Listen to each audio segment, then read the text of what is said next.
कक्षा 10वीं के भूगोल विषय का चौथा अध्याय है जलवायु। इस जलवायु शीर्षक के अंतर्गत हम भारत और ब्राज़ील इन दोनों देशों की जलवायु का अध्ययन करेंगे। तो यहाँ स्क्रीन पर आपके सामने ब्राज़ील का एक मानचित्र दिख रहा है, जिसमें तापमान और वर्षा, वार्षिक औसत वर्षा और वार्षिक औसत तापमान, ये दो तत्व दिखाए गए। इन दोनों तत्वों को यहाँ अलग अलग रंगों से दिखाया गया है। वर्षा के लिए रंगों का इस्तेमाल किया गया है, ये आप देख सकते हैं। वर्षा की इकाई है मिलीमीटर, जिसे आप अच्छी तरह से देख सकते हैं। यहाँ ये मिलीमीटर की इकाई है। उसी तरह से तापमान के लिए ये एक रेखा जो कि डार्क कलर में है दिखाई गई है, उससे तापमान स्पष्ट होता है। इन दो चीज़ों को इस पूरे मानचित्र में दर्शाया गया है। मानचित्र में हम देखने की कोशिश करेंगे कि किस तरह से अलग अलग तत्वों को पहचान सकते हैं। यहाँ कुछ पहले समझ लेते हैं, फिर इसके बाद अब देखिए, मानचित्र में जैसे जैसे रंग गाढ़ा हुआ है, उसी तरह से वर्षा की मात्रा में वृद्धि हुई है। सबसे अधिक वर्षा 3000 मिलीमीटर से भी ज़्यादा, ये जो डार्क कलर दिख रहा है आपका, ये जहाँ इस तरह का रंग है वहाँ की वर्षा 3000 मिलीमीटर से अधिक है।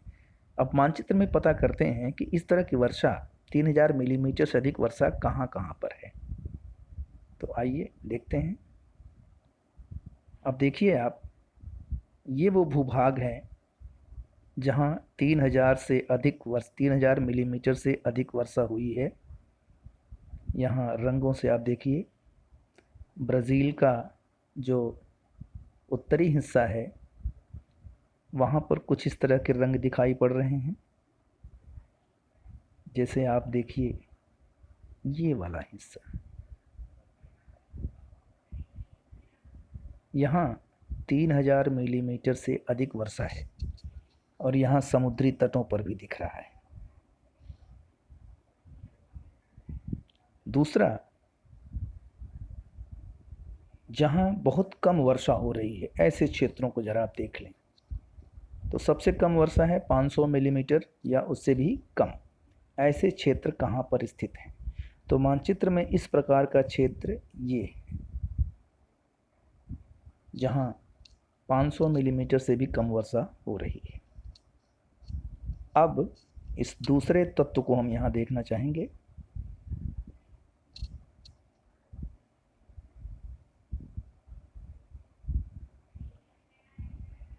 तापमान को, तापमान के लिए ये रेखा दिखाई गई है। ये जो लाइन है ये तापमान की रेखा है। तो मानचित्र में ऐसी लाइंस जहाँ खींची गई है उसको हम ध्यान से समझेंगे। तो एक तो देखिए, एक यहाँ खींची गई है ये लाइन,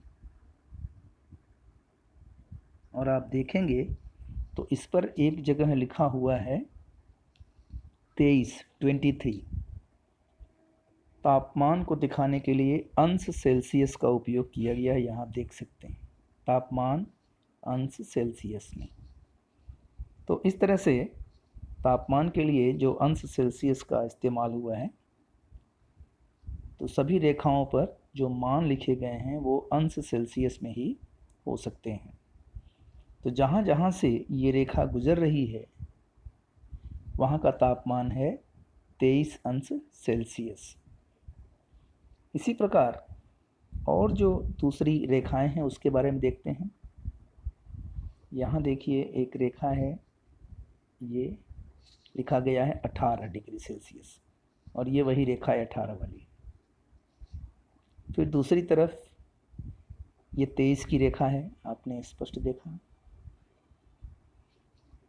फिर और कहीं ये 28 की भी रेखा है, आप मानचित्र में देखिए, ये 28 की लाइन है, यानी 28 डिग्री सेल्सियस तापमान यहाँ पर है, यहाँ भी 28। तो कहने का मतलब 18 से लेकर 28 डिग्री के बीच तापमान है।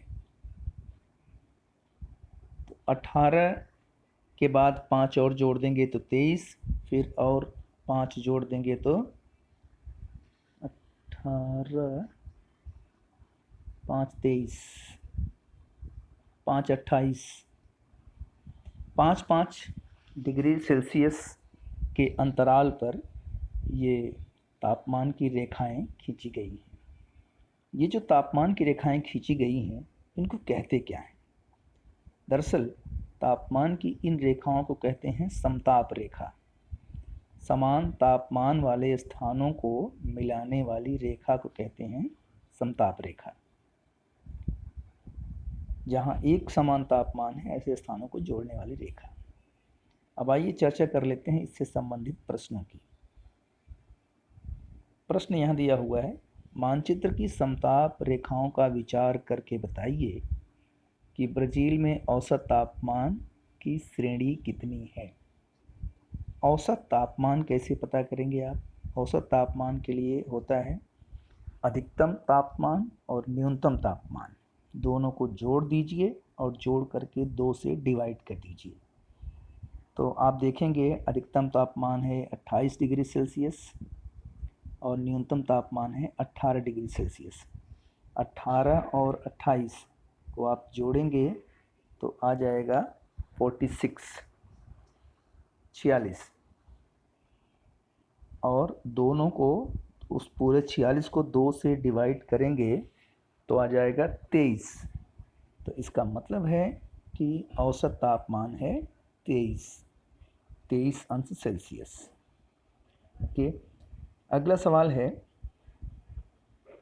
ब्राज़ील के किस भाग में अधिक वर्षा होती है? किस भाग में, यानी आपको वो भाग पता करना है जहाँ अधिक वर्षा होती है। तो आइए देखते हैं कैसे आप सिद्ध करेंगे किस भाग में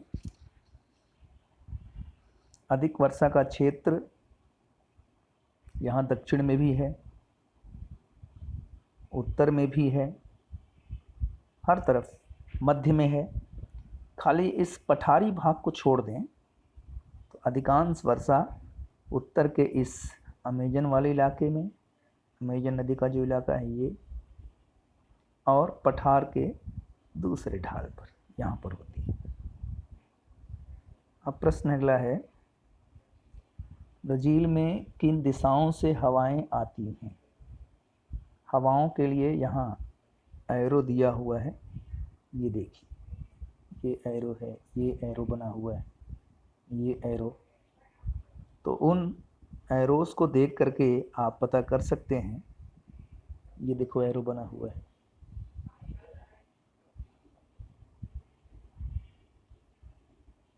ये एरोस है सब। अब आप दिशा देखकर बताइए किस दिशा में हवा चल रही है। तो हवा मूल रूप से पूर्व से पश्चिम की ओर जा रही है। आप यहाँ कह सकते हैं कि उत्तर पूर्व से दक्षिण पश्चिम की ओर जा रही है, यहाँ दक्षिण पूर्व से उत्तर पश्चिम की ओर, लेकिन मूल दिशा इसकी है पूर्व से पश्चिम की ओर हवा चल रही है। अगला प्रश्न है, इसके पीछे क्या कारण होंगे, अर्थात हवाओं के चलने के क्या कारण होंगे। तो हवाएं क्यों चलती हैं? हमेशा हवा उच्च वायुदाब क्षेत्र से निम्न वायुदाब क्षेत्र की ओर चलती है।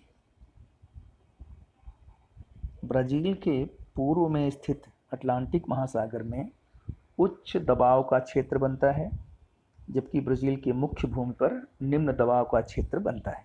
इसलिए हवाएं ब्राज़ील की समुद्री भाग से स्थलीय भाग की ओर चल रही हैं। अगला प्रश्न है, इन हवाओं के मार्ग में क्या अवरोध निर्माण होता है? आपने इसके पहले पढ़ा हुआ था कि ब्राज़ील के इस इलाके में यहाँ पर्वतीय क्षेत्र है।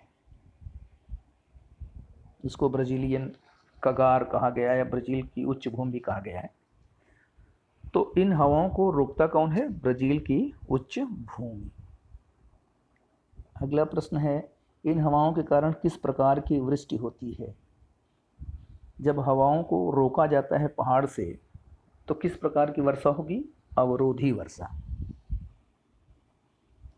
इन हवाओं के एवं वृष्टि के सह संबंध के बारे में बताइए। हवा और वर्षा का संबंध बताइए। अब ये हवा और वर्षा का संबंध ये है कि चूंकि हवा समुद्री भाग से आ रही है इसलिए उसके अंदर नमी है और वही नमी आगे जाकर ब्राज़ील की मुख्य भूमि पर वर्षा के रूप में गिरती है। किस भाग में औसत तापमान कम है? प्रश्न है, किस भाग में औसत तापमान कम है? तो आप देखिए तापमान कहाँ पर कम दिख रहा है। इधर 28 डिग्री है, यहाँ 18 डिग्री है। ब्राज़ील के 18 डिग्री कहाँ पर है? ये पूर्वी तट पर।